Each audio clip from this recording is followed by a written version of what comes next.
Sir சொல்லுங்கள் sir. ஆ அப்போ அதை பேசிடலாமா சார்? ஆ அது பேசக்கூடாதா? அப்போ இதை பேசிடலாம்ல? இதுவும் பேசக்கூடாதா? என்ன சார் அதுவும் பேசக்கூடாதுன்றீங்க இதுவும் பேசக்கூடாதுன்றீங்க? அப்போ எதை தான் சார் பேசுறது? Hello hello hello hello cut பண்ணிட்டாரு. என்னாச்சு? ஐயோ, மேனேஜர் அதையும் பேசக்கூடாதுன்றாரு இதையும் பேசக்கூடாதுன்றாரு.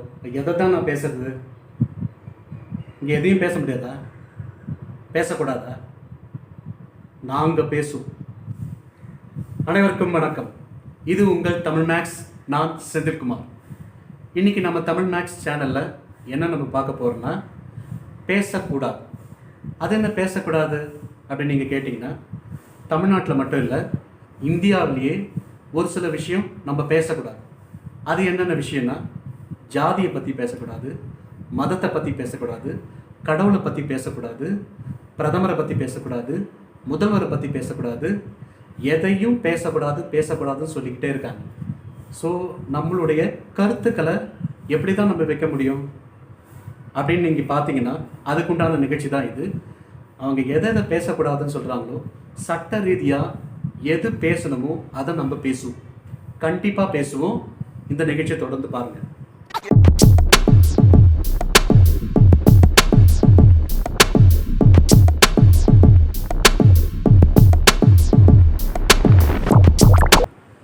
இன்றைக்கி நம்ம பார்க்க போகிறது, இந்த பெயருக்கு பின்னாடி தன்னுடைய சாதியை போட்டுக்கிற அந்த விஷயத்தை பற்றி தான். நிறைய பேர் பார்த்திங்கன்னா, இப்போல்லாம் யார் சார் சாதிலாம் பார்க்குறாங்க அப்படின்ற மாதிரி சொல்லுவாங்க. ஆனால் திருமணம் அப்படின்னு வரும்போது முதல்ல அவங்க பார்க்குற விஷயம் இந்த சாதி தான். அது மட்டும் இல்லாத, அந்த திருமண பத்திரிகையிலையும் அந்த சாதி பெயரை அவங்க பெருமையாக போட்டுப்பாங்க. அவங்க ஒருபோதும் அவங்களுக்கு தெரியாது, ஒரு சிலரால் மட்டும்தான் இந்த சாதி பெயரை தன் பெயருக்கு பின்னாடி போட்டுக்க முடியுன்றது. சமூக நீதின்றது எல்லாருக்கும் சமமாக தான் இருக்கணும்.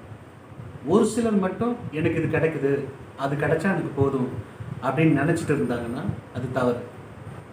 ஸோ இந்த சாதி பெயரை பற்றி தான் இன்றைக்கி நம்ம பேச போகிறோம். தொடர்ந்து வீடியோ பாருங்கள்.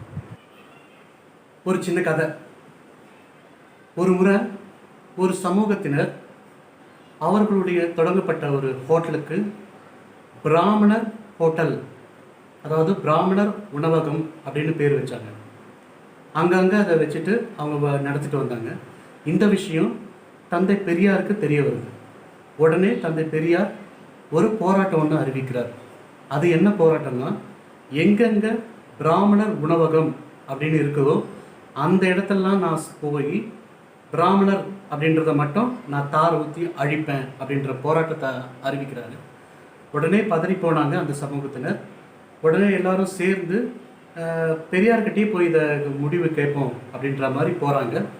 போயிட்டு அவர்கிட்ட கேட்குறாங்க, ஐயா, நாங்கள் யாரையும் கொச்சைப்படுத்தலையே, நாங்கள் எங்களுடைய பெருமையை தான் நாங்கள் போட்டுக்கிறோம், இதில் என்ன தவறு இருக்குது அப்படின்னு கேட்குறாங்க. உடனே அதுக்கு பெரியார் சொல்கிறாரு, ஐயா, நீங்கள் சொல்கிறது சரிதான், நான் ஒன்று சொல்கிறேன், அதை கேளுங்க. இப்போது ஒரு தெருவில் ஒரே ஒரு வீட்டில் மட்டும் இது பத்தினி வீடு அப்படின்னு போட்டிருந்தா அதை நீங்கள் ஏற்றுப்பீங்களா அப்படின்னு கேட்குறாரு. உடனே அந்த சமூகத்தினர் அதுக்கு வாயடைச்சு போய் நின்றுட்டு உடனே அந்த பெயரெல்லாம் மாற்றிடுறாங்க. அப்படின்றது தான் கதை. இந்த கதையிலேருந்து நம்ம என்ன தெரிஞ்சுக்கிறோன்னா, அதாவது ஒரு சிலர் நினச்சிட்டு இருக்காங்க, நம்மளுடைய சாதி பெருமையை தானே பேசுகிறோம், யாரையும் இழிவுபடுத்தலையே, இதனால் மற்றவங்களுக்கு என்ன ஆக போகுது அப்படின்ற மாதிரி கேள்வி கேட்குறாங்க.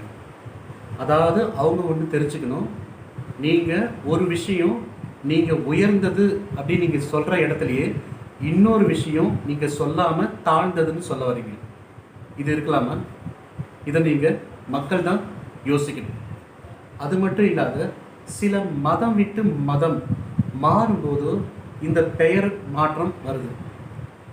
குறிப்பாக இப்போது ஒரு இந்து சமூகத்திலேருந்து கிறிஸ்டியன் சமூகத்துக்கு மாறுறாங்கன்னா உடனே அங்கே இருக்கிறவங்க அதே தமிழ் பெயரை வச்சுக்க மாட்டாங்க. இந்த வீடியோ பாருங்கள், உங்களுக்கே நல்லா புரியும். பொதுவா நம்ம பாத்தீங்கன்னா அன்பழகின்னு ஒரு பொண்ணு உள்ள வருது, அன்பு செல்வின்னு ஒரு பொண்ணு உள்ள வருதுன்னா அந்த பேரை பாஸ்டர்ஸால சகிக்க முடியும். அதை எப்படியாவது ஜெசிகா மாங்கா புளியங்கான்னு ஏதாவது ஒரு வெள்ளக்கார பேரை போட்டு விட்டா அவங்களுக்கு ஒரு சந்தோஷம். இந்த பொண்ணு அந்த பேர்ல உள்ள வந்தா இன்னைக்கு இந்த பேர்ல நிக்கிறா பிரதர், அதுல என்ன பெரிய விசேஷம் இருக்குது? ஜேக்கப் அப்படின்னா ஏமாத்துக்காரா அப்படின்னு அர்த்தம். ஜான் ஜேக்கப்னா ஜான் திருடன். அந்த பேரை நம்ம சந்தோஷமா வச்சுக்குவோம். ஆமா, ஜேக்கப் ஜேக்கப் அப்படின்னா திருடா திருடா, அதுல சந்தோஷமா அந்த பேர் வச்சுக்குவோம். ரோஜா அப்படின்னா இந்து பேரு, ரோஸ்னா கிறிஸ்டின் பேர். அன்பழகனாக இருந்தேன், இப்பொழுது யாக்கோபாக மாறி இருக்கிறேன். யாக்கோபுன்னா திருடன் அர்த்தம். வீடியோ பார்த்து என்ஜாய் பண்ணிக்கலாம். இது கிறிஸ்தவ மதத்தில் மட்டும் இல்லை, இஸ்லாம்லையும் இதே மாதிரி தான் இருக்கு, இந்துக்கள்லையும் இதே மாதிரி தான் இருக்கு. இது ஒரு குறிப்பிட்ட மதம் சார்ந்த ஒரு விஷயமே கிடையாது.